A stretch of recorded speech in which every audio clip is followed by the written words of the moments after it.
Мен Маңғыстау облысы Бейнеу ауданы Апурни орта мектебі коммуналдық мемлекеттік мекемесінің биология пәні мұғалімі Біржан Асылжан Біржанқызы. 7-ші сыныпқа арналған онлайн сабағымызды бастаймыз. Сабақтың тақырыбы өсімдіктердің жыныссыз және жынысты көбеюі. Сабақтың мақсаты өсімдіктердің жынысты және жыныссыз көбеюін сипаттау.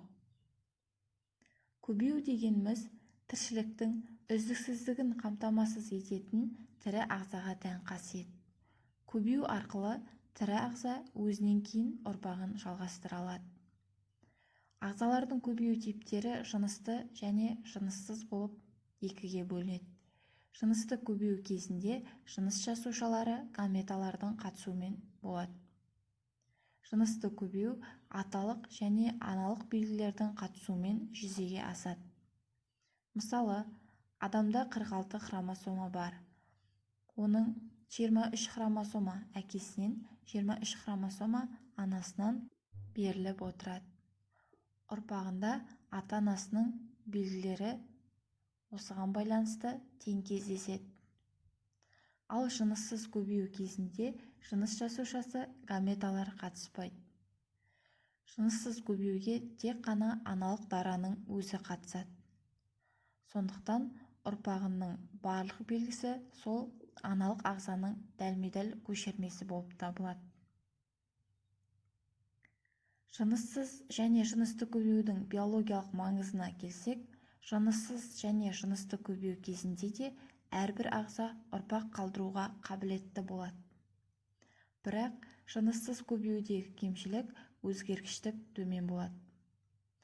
Аналық дарадан тараған ұрпақ тек қана сол бір арғы тегіндегі белгілер ұрпағына беріліп отырады. Ал жынысты көбею кезінде ұрпақтардың бір-бірінен өзгешеліктері байқалады.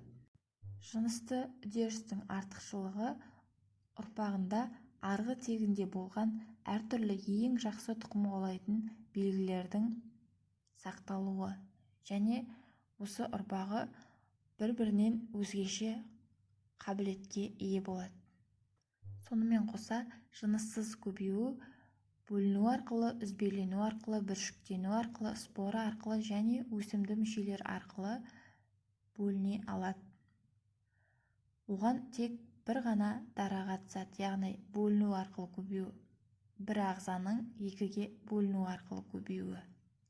Үзбелену арқылы көбею – бұл ересек дарақтардың жеке үзбелері арқылы көбею жолы. Үзбеленген ағзалар регенерация процесінің көмегімен қалыпқа келіп отырады. Одан соң бүршіктену арқылы көбею.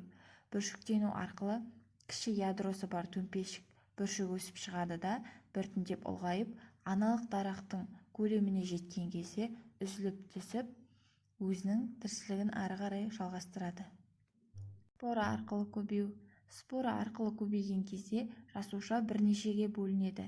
Сыртынан спора қабықшасы түзіліп, әр спорадан жас организм өсіп жетіледі. Одан соң өсімді мүшелер арқылы, яғни вегетативті көбею.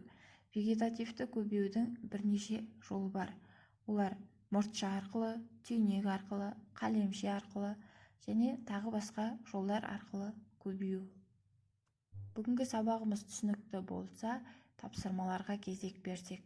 Бірінші тапсырма: кестені дәптерге толтыр.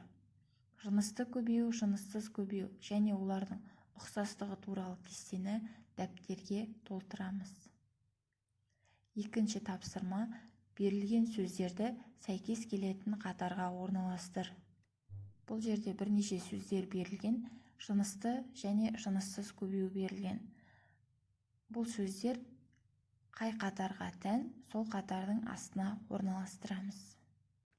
Зейін қойып тыңдағандарыңызға рахмет.